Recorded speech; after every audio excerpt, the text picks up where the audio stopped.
वाराणसी आर्थिक आधार पर आरक्षण की विसंगतियों को दूर करने के लिए श्री राष्ट्रीय राजपूत करनी सेना अपने दर्जनों कार्यकर्ताओं के साथ मंगलवार को प्रधानमंत्री नरेंद्र मोदी के संसदीय कार्यालय ज्ञापन देने पहुंची।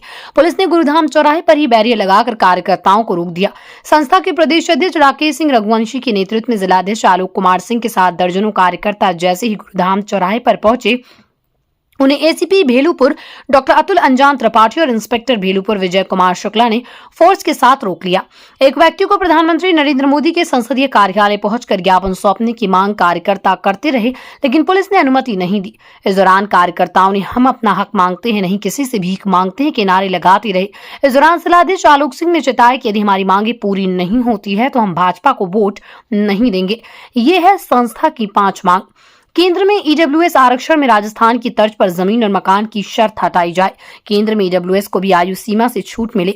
उम्र सीमा में 5 वर्ष की छूट वर्ष 2019 को आधार वर्ष मानकर दी जाए।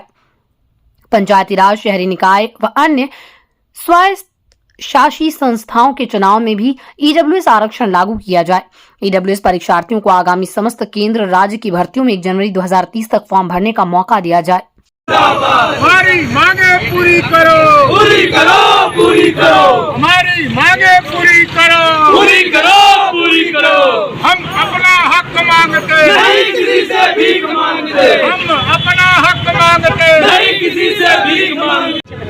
राकेश सिंह रघुवंशी, श्री राष्ट्रीय राजपूत करनी सेना प्रदेश अध्यक्ष उत्तर प्रदेश। ये एक ज्ञापन देने का कार्यक्रम है माननीय प्रधानमंत्री जी और मुख्यमंत्री जी ईडब्ल्यूएस को लेकर के। इकोनॉमिकली वीकर सेक्शन जो सवर्ण समाज के लोग हैं, जो गरीब सवर्ण है, उनके हक और अधिकार के लिए आज हम लोग माननीय प्रधानमंत्री जी कार्यालय पर आए थे और ज्ञापन देने आए थे, अपनी मांग को लेकर के आए थे।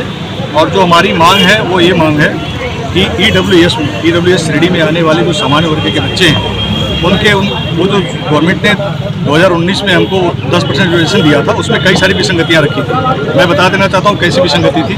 जैसे अगर ओबीसी एससी समाज का अगर कोई भी व्यक्ति हो, प्रधानमंत्री हो, राष्ट्रपति हो, सांसद हो, विधायक हो, जिला पंचायत अध्यक्ष हो या बिजनेस करने वाला, रोज पर डे का इनकम करने वाला 1 करोड़ का हो, वो अगर उसको रिजर्वेशन मिल रहा है तो उसको रिजर्वेशन मिलेगा, उसकी कोई शर्तें नहीं है, उसको जाति के साथ उसको मिल जाएगी। लेकिन जो सवर्णों को दिया इन्होंने, मोदी जी ने, उसमें ये रखा कि अगर आपके पास 5 एकड़ जमीन है तो आप ईडब्ल्यूएस की श्रेणी में नहीं आएंगे। अगर आपने 1000 वर्ग मीटर का आपका मकान है शहर के अंदर तो आप ईडब्ल्यूएस की श्रेणी में नहीं आएंगे। जमीन प्लाट अगर है तब भी नहीं आएंगे। जमीन प्लाट मकान की शर्तें लगा करके गरीब किसानों को, जो गरीब किसान है 5 एकड़ जमीन वाले, वो गरीब किसान के बच्चे जो है वो फॉर्म नहीं भर पा रहे हैं क्योंकि उनके पास 5 एकड़ जमीन है।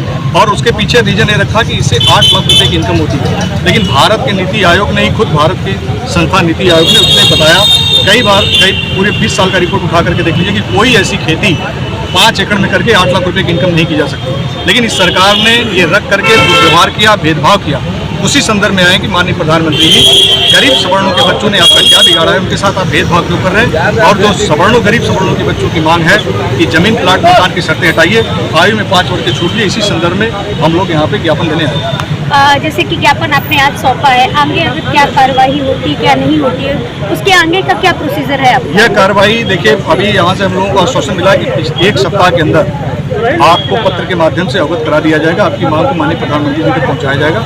और जैसा कि आपको बता दूं कि पूरे उत्तर प्रदेश में भारतीय जनता पार्टी का जो जिला मुख्यालय है, उस मुख्यालय पर जिला अध्यक्ष के नेतृत्व में हमारे प्रदेश के कार्यकर्ताओं के नेतृत्व में हम उनको ज्ञापन दे रहे हैं और कह रहे हैं कि आप माननीय प्रधानमंत्री जी, मुख्यमंत्री तक हमारी बात को पहुंचाइए। अभी हम एक सामान्य तरीके से हम ज्ञापन दे रहे हैं पूरे 75 जिलों में, जैसा कि इसके पहले हमने दिया था कि 75 जिलों में माननीय मुख्यमंत्री के नाम हम लोगों ने खून से पत्र लिखा था और वो पत्र जो है मुख्यमंत्री तक पहुंचा था। मुख्यमंत्री ने बुला करके आयु में हम लोगों ने 5 वर्ष की छूट मांगी थी। 3 वर्ष का उत्तर प्रदेश पुलिस की भर्ती में 3 वर्ष की छूट मिली थी। लेकिन अब जो हमारी मांग है वो 5 वर्ष की मांग है। अगर नहीं मानेंगे तो आने वाले टाइम में उत्तर प्रदेश में एक उग्र आंदोलन होगा। उस आंदोलन को खुद कोई नहीं संभाल पाएगा, स्वयं मुख्यमंत्री भी नहीं संभाल पाएगा।